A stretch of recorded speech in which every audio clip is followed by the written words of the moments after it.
പാലപ്പിള്ളി വലിയകുളത്ത് പുലിയിറങ്ങി പശുവിനെ കൊന്നു. തോട്ടം തൊഴിലാളികൾ താമസിക്കുന്ന പാടികൾക്ക് സമീപമാണ് പുലിയിറങ്ങിയത്. ടാപ്പിങ്ങിന് പോയ തൊഴിലാളികളാണ് തോട്ടത്തിൽ പശുവിനെ ചത്ത നിലയിൽ കണ്ടത്. പശുവിന്റെ ശരീരഭാഗങ്ങൾ പുലി ഭക്ഷിച്ച നിലയിലാണ്. മുൻപും പ്രദേശത്ത് പുലിയിറങ്ങി പശുക്കളെ കൊന്നിരുന്നു.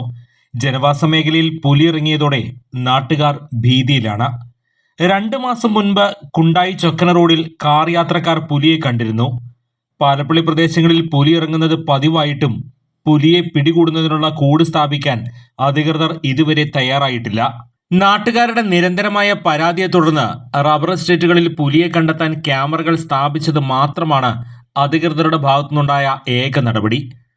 കാട്ടാന ശല്യത്താൽ പൊറുതിമുട്ടിയിരിക്കുന്ന സാഹചര്യത്തിൽ പുലിയും എത്തിയതോടെ പ്രദേശവാസികൾ ഭീതിയിലാണ്. വനപാലകർ ഇടപെട്ട പ്രശ്നത്തിന് ശാശ്വത പരിഹാരം കാണണമെന്നാണ് നാട്ടുകാരുടെ ആവശ്യം.